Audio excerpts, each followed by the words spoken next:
Good morning. This morning we are going to read about Duke Ellington.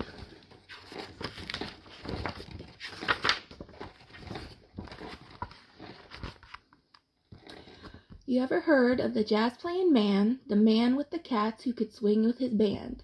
He was born in 1899 in Washington, D.C., born Edward Kennedy Ellington. But whenever young Edward went, he said, "Hey, call me Duke." Duke's name fit him rightly.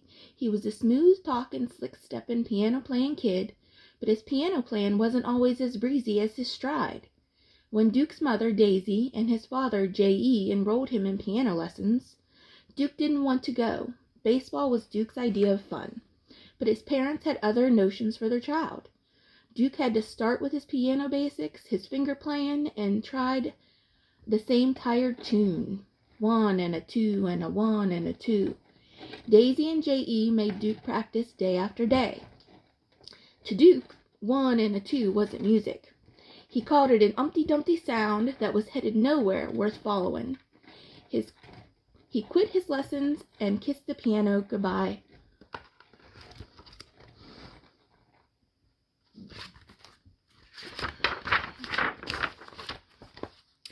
Years later, on a steamy summer night, Duke heard that Humpty Dumpty played in a whole new way.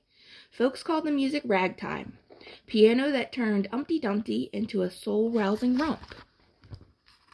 The ragtime music set Duke's fingers to wiggling. Soon he was back at the piano, trying to plunk out his own ragtime rhythm. 1 and a 2 and a 1 and a 2. At first, this was the only crude tinkling Duke knew. But with practice, all Duke's fingers rode the piano keys. Duke started to play his own made-up melodies, whole notes, chords, sharps, and flats, left-handed hops and right-handed slides. Believe it, man, Duke taught himself to press on the pearlies like nobody else could. His 1 and a 2 Humpty-Dump became a thing of the past. Now playing the piano was Duke's all-time love. When Duke was 19, he was entertaining ladies and gents at parties, pool halls, country clubs, and cabarets. He had fine as pie good looks and flashy threads. He was a ladies' man with flair to spare. And wherever a pretty-skinned beauty leaned on Duke's piano, he played his best music, compositions smoother than hairdo slicked with pomade. It wasn't long before Duke formed his own small band, a group of musicians who played all over Washington, D.C. But soon they split the D.C. scene and made tracks for New York City, for Harlem, the place where jazz music ruled. They called themselves the Washingtonians and performed in all kinds of New York City honky-tonks. Barron's Exclusive, the Plantation, Ciro's, and the Kentucky Club. Folks got to know the band by name and came to hear them play.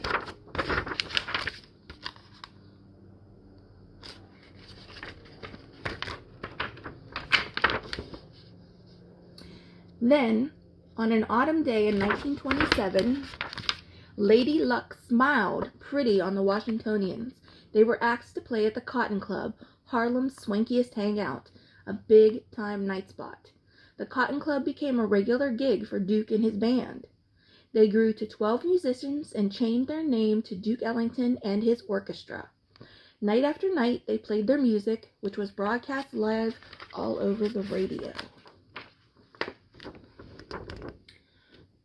For all those homebodies out in radio lovers' land, folks who had only dreamed of sitting pretty at the Cotton, the show helped them feel like they were out of town. Duke's Creole love call was spicier than a pot of jambalaya. His mood indigo was a musical stream that swelled all over the airways.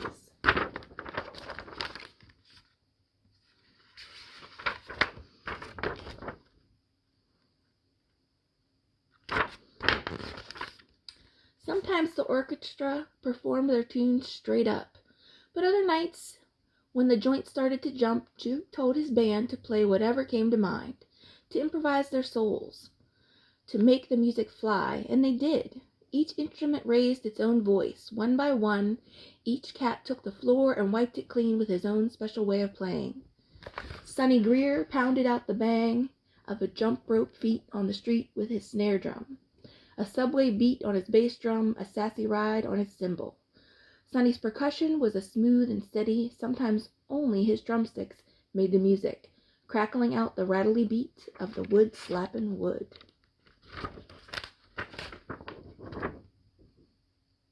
Along with Sonny Joe, Tricky Sam Naton went on to work his trombone, sliding smooth and melodic gold. He stretched the notes to their full tilt, pushing and pulling their tropical lilt.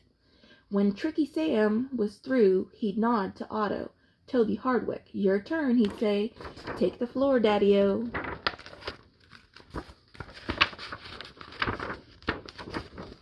Toby let loose on his sleek brass sax, curling his notes like a kite tail in the wind. A music loop-de-loop with a serious twist.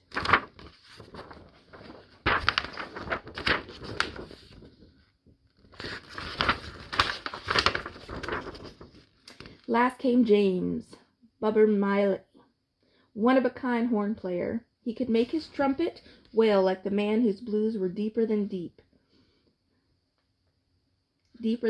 deepest blue sea. To stir up the sound of his low-moan horn, Bubber turned out a growl from way down in his throat. His gut-bucket tunes put a spell on the room.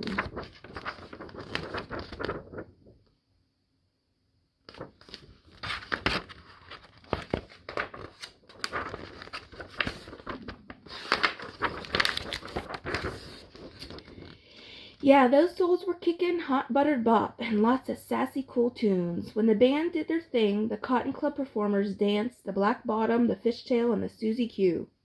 And while they were cutting the rug, Duke slid his honey-colored fingers across the ivory 88s.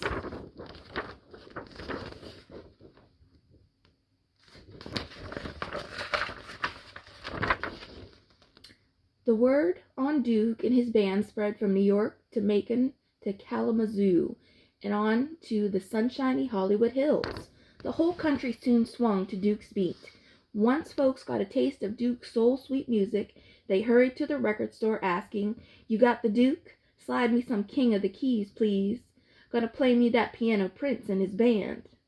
People bought Duke's records, thousands of them. In 1939, Duke hired Billy Strayhorn, a musician who wrote songs. Billy became Duke's ace, his main man. Duke and Billy worked as a team. Together they composed the unforgettable music. Billy's song, "Take the A Train," was one of the first greatest hits of 1941. With the tunes that he and Billy wrote, Duke painted the colors his band sound. He could swirl the butterscotch tones of Tricky Sam's horn with the silver notes of the alto saxophones. And oh, those clarinets. Duke could blend their red-hot blips with the purple dash of brass from the trumpet section in time. Folks said Duke Ellington's real instrument was his piano. At all, it was his orchestra. Most people called his music jazz, but Duke called it the music of my people. And to celebrate the history of African American people, Duke composed a special suite he called Black, Brown, and Beige, a suite that rocked the bosom and lifted the soul. Black, Brown, and Beige sang the glories of dark skin, the pride of African heritage, and the triumphs of black people, from the days of slavery to the years of the civil rights struggle.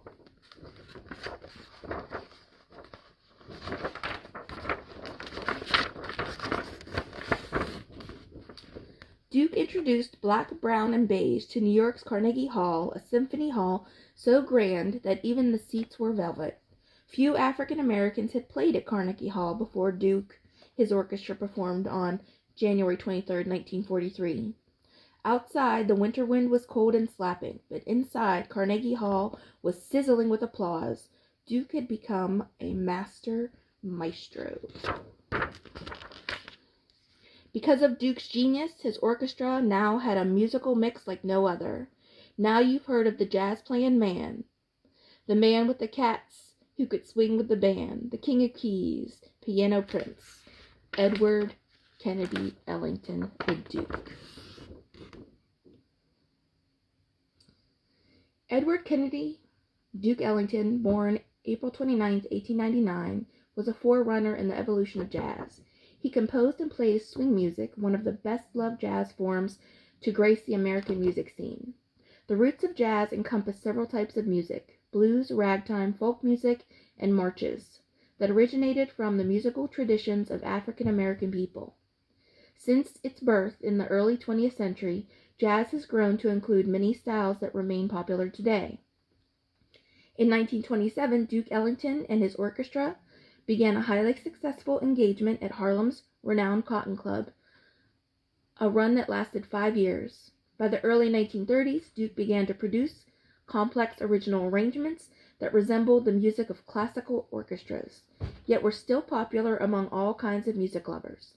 Sophisticated Lady and I Got It Bad are among the most memorable. Duke composed some of these tunes together with Billy Strayhand, which made his band a force to be reckoned with. Duke's orchestra toured the United States and abroad, delighting audiences wherever they went. On January 23, 1943, Duke performed a concert at Carnegie Hall. Through some jazz musicians he played there before, few had performed elaborate music like Duke's.